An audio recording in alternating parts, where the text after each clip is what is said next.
On this episode, learn what every musician needs to know, whether you're touring the world making thousands of dollars or if you're lucky enough to make $50 at the end of the night. And I tell you my favorite Vietnamese restaurant. Don't worry, you can thank me later. Thank me later.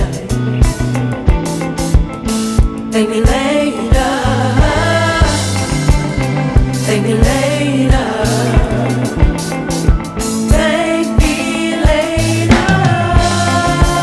Thank me later. Thank me later. Thank me later. Thank me later.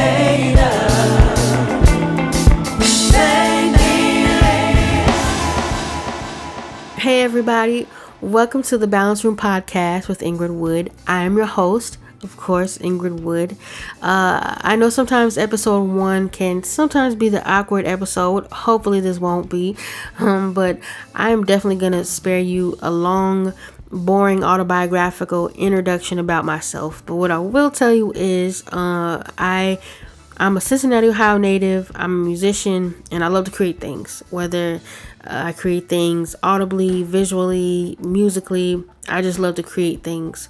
This first episode will probably be the longest episode, only because I just want to take a little bit of time to explain to you what the different segments are of this podcast. There will be 5 different segments, so I will talk about that in a second. But the name Balance Room was influenced from my short-lived career as a chemist. Almost right out of college, I worked as a chemist and for 7 years and juggled the musician side of my life with that. And in September of last year, 2014, I decided to give my 2 weeks notice to the chemistry world and to dive full time into the music and the creative side of my life. Take that next step in my entrepreneurship journey. But being in that world, the science world, there is literally a room in the lab called a balance room where we go and we are able to weigh things out accurately, and we take those materials, go back in the lab, and we use them however we need to use them. And that's what the skeleton, what the intention of the balance room is about, is for myself and other guests that I'll have on here to weigh in on things, and for you all and myself also as a listener to take these things and to use them how we need them, whether it's just enjoyable and entertainment, or if we're able to use these out in our own fields of work. But I'm going to go ahead and get into talking about what the different segments are. So like I said, there's 5 segments. First segment is called 7-Up Stories, where myself or a guest will tell a story in 7 minutes or less. And the topic will usually and hopefully be something where there will be a business takeaway from that story. Second segment will be called Songology, where myself or a guest we'll talk about a song that we are affiliated with, whether, we are affiliated on the writing process, production, engineering, whatever the case may be, we are affiliated with it, and we'll share some sort of background story about a particular song. Third segment will be called Go To Gadget, where myself or one of my friends will talk about a gadget that we're using at the moment that we're really feeling. Fourth segment, probably one of my favorite segments, is called hashtag Ask E Seats. Eric Seats. Eric Seats is one of my great friends, a big brother in the music industry. He has done a whole lot of things. I could spend a whole podcast talking about the things that he's done, but just on the music side and the industry side, he has so much experience and so much information. He's a great person to ask questions, which I do.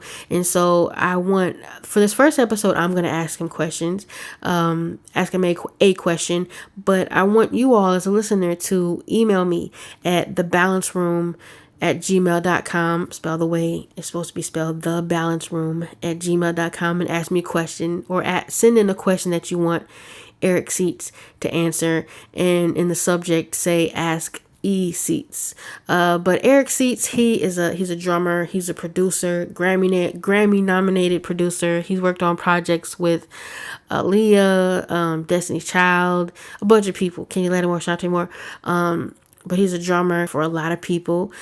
Just to name a couple: Patti LaBelle, Layla Hathaway. And I met him actually at one of Layla Hathaway's live shows. I met the band, and I was a fan of his before, and I got to meet him, and he's just a really cool person, and kept in contact. And I have worked on one of his latest project, his own project called Project Sidiooo, but we will get with him later for the segment Ask E Seats. And the fifth segment, which will be the last segment, is called Tear of the Week.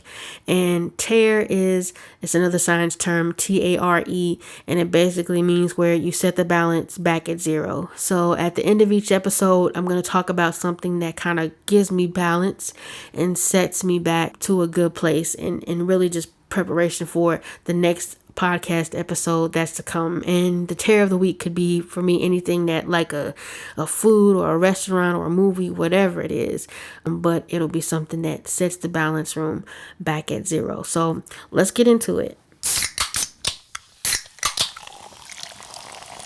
Okay, so this story starts in October 2014, which is about almost exactly a year from right now. So in October of 2014, I self-released my live EP, Going Live at 5, with myself, Ingrid Woode, and the Wood Tribe Orchestra. It's digital, of course, but it's also a CD and a DVD. Now, one of my goals with this project was to really expand my fan base, my support base, but have a support that engaged. So they come to shows, they actually buy music, and don't just stream it. They share this music and this journey with their family and their friends and their inner circle and on their social media. And so I'm like, okay, what better way to find those supporters than to do live shows? Because they'll actually come to live shows. So one of the shows that we booked was in Alabama. And after renting a truck that was big enough to fit bodies safely, bodies and equipment safely, and gas and all the other things that come along with that. Even the venue itself down there, they didn't have everything that we needed for the show, so we had to go get some more audio equipment, which happens sometimes. But got back home, and I was about $1,000 in the red. Oh my God! And I realized very quickly that it really wasn't in my budget to do that, but it definitely wasn't going to be in my budget to do that again anytime soon. So that was an issue. And then I thought, like, okay, well, I can definitely, and am definitely going to do shows locally where I am, but I don't want to oversaturate. I don't want to perform so much where people get to the point where they're like, oh, I'll just catch the next one. I'll catch the next one. I'll catch the one after that. I'll catch the next one. And then they never come. And another thing about, where I am, sometimes a lot of venues just want cover bands. And although myself and the Wood Tribe Orchestra, although we do covers, we're original music band. I perform my original music. So what I tried to do was space out the shows as best as I could. But it was getting almost to the point where I was continually feeling like I was on a campaign trail, and just like, please come to my shows. Please come to my shows. Don't you want to come to my shows? Come on, please come to my shows. And that got old. And I didn't want people to, I was starting to get to the point where I felt like felt like I was on a campaign trail. So that was one thing. But what I ended up doing was kind of trying to look at the consumer market in general, and not just music consumers, but just consumers. And myself, I will get on my phone, go on my web browser, and I will buy something online to have it shipped to me a couple of days later, when I know that I can just get in my car, drive 10-15 minutes down the street, go into a physical store, make a purchase, and come back home and have in my hands something that I thought about the same day. And but no, I'd rather just get on my phone, order something online, go about my business for the day, and know that a couple days later it's going to show up. And that's the type of consumer we have. We don't go to Blockbuster anymore. We just download things off of Netflix. We don't go to the record store anymore. I do, but a lot of us don't go. We just download music and stream it for free. So after looking at that, I was like, it took me a while, but I eventually came up with the idea to do online shows. I have this rehearsal space. Well, I have my own rehearsal space studio that I'm already paying for. I have all this equipment that I've invested in over the years. I have internet. I have webcams. I have the capability to put on an online show. And I ended up finding a platform called Concert Window, which I will probably do a 7-Up story about on another podcast. So I'll spare you all the details today. But I found Concert Window, which allowed me to pretty much recreate the live show, just make it a virtual show. But on this platform, I'm able to do a live show that you have to watch it. I'm not gonna show it again. I'm not gonna you have to be there to be a part of it. And all in one window, you can watch a live show, you can buy merch. People were able to buy t-shirts, music, whether it was digital, physical. People bought tickets to physical shows. They were able to talk to me. I'm able to talk to them. They're able to chat with each other, all in one window. And so I did this series, a 4-month series where I did a show a month. And Concert Window even gave me the option to make my concerts paid, or free, or pay what you want. And I decided I'm just going to let people, enjoy this experience for free. But that first show, I was saying, I did it for 4 months, one show a month. And that first show, I had people watching the concert from Ohio, of course, but California, Texas, Chile, Brazil. But it was such a cool experience. And the main takeaway from the story is that a lot of times in business, it's a lot about solving problems. And it's a lot about meeting people's needs. And so I was able to solve the issues that I had, and I was able to meet people's needs. And I was even able to meet a need that people didn't even know that they needed, which is a plus in business. And knowing that everybody's not going to like me. I'm not going to meet everybody's needs, and that's okay.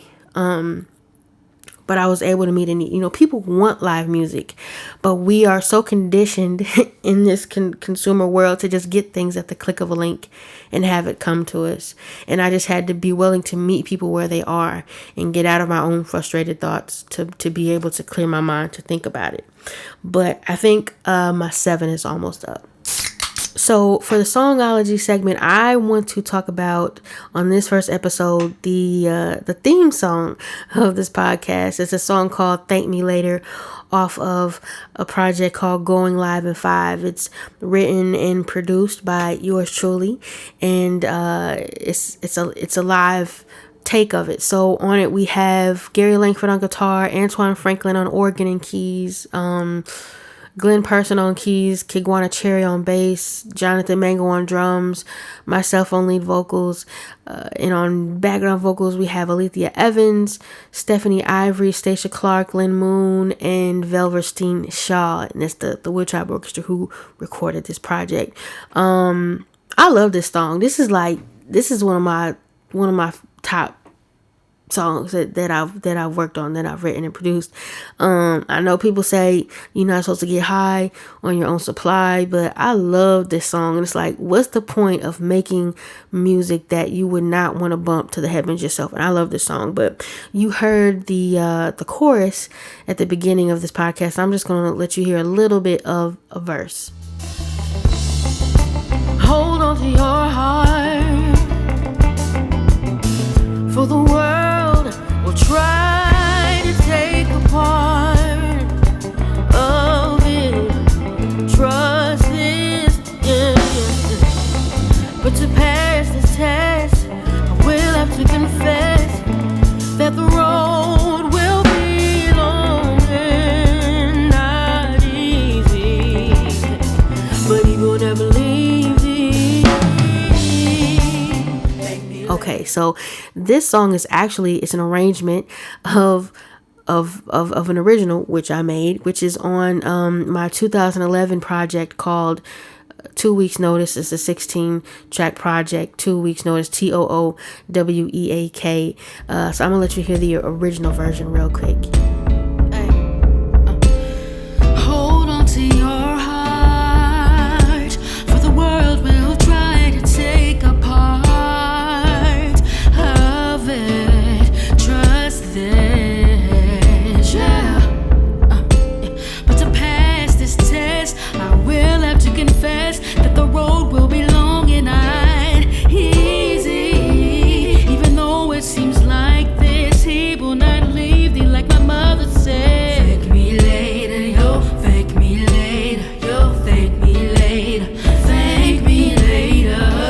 Okay, so what I basically did was I just rearranged it. I wanted to give it a different vibe, a different feel. I changed up the kick drum and really just the rhythm period, and even the guitar lick in the beginning just gave it a different feel.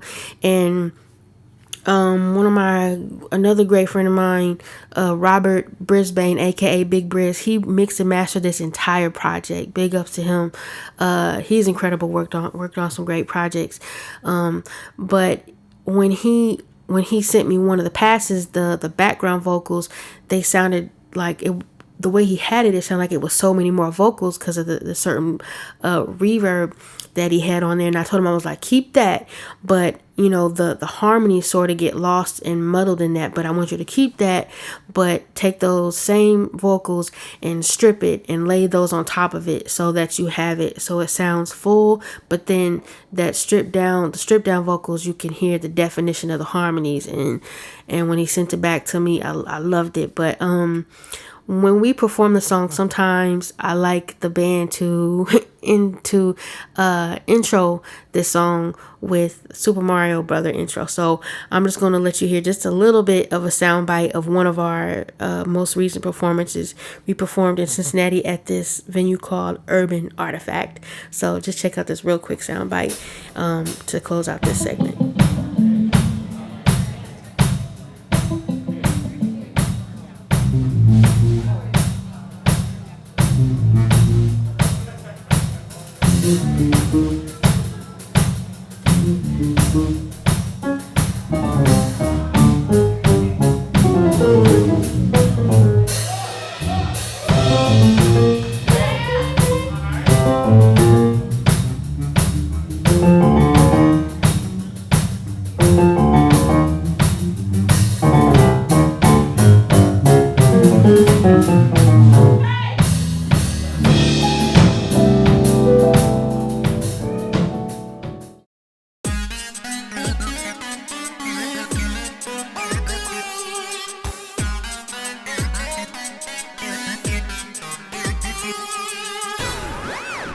My go-to gadget right now is my ambient mic.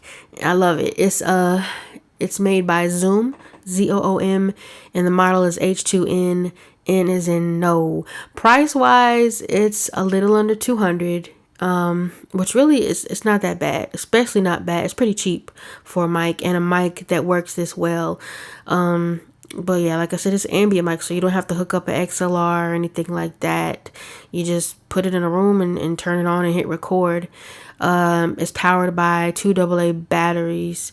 I use this mic to record my live shows, like the Mario Brother intro you heard a minute ago. I use this mic to record that.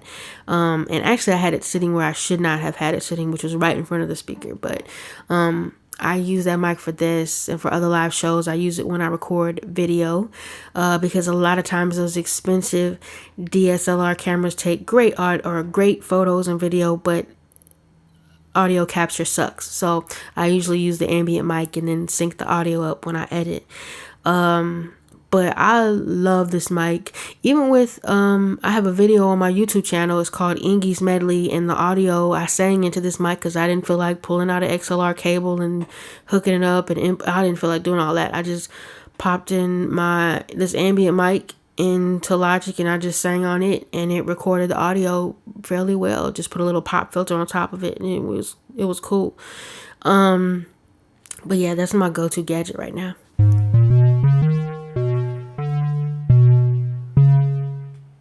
So we're about to get into hashtag Ask E-Seats. As you probably already know, I have a band called the Wood Tribe Orchestra, of which I am the band leader. But just being in a band in general, there's a lot of different dynamics. So for this first episode, I really wanted to ask Eric a band question. So the question I posed to Eric was, what universal advice can he give to musicians in bands? And it doesn't matter whether you are touring the world making thousands of dollars or whether you are playing locally and barely able to make any money at the end of the night. What advice can you give us musicians? I'm about to hand it over to Eric. First off, I want to start off with a shout out to my little sister, Ingrid Woode. Talented, motivated, driven, intelligent, young lady in this music game here. And the question, and I'll give my honest opinion, and it's only my opinion.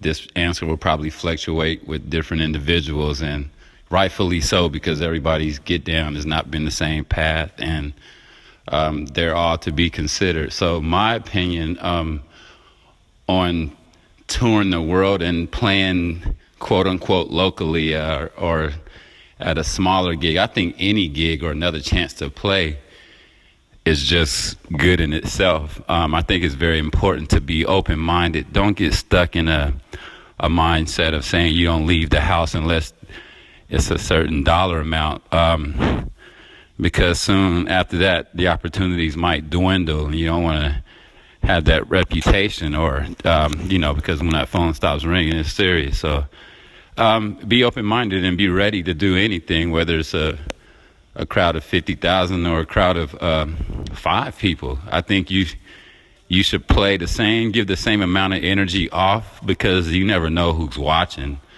And quality is better than quantity. So 5 people that can actually help you and promote you and further your career is better than the 50,000 people that can't do anything for you. So don't look at it with that eye, because I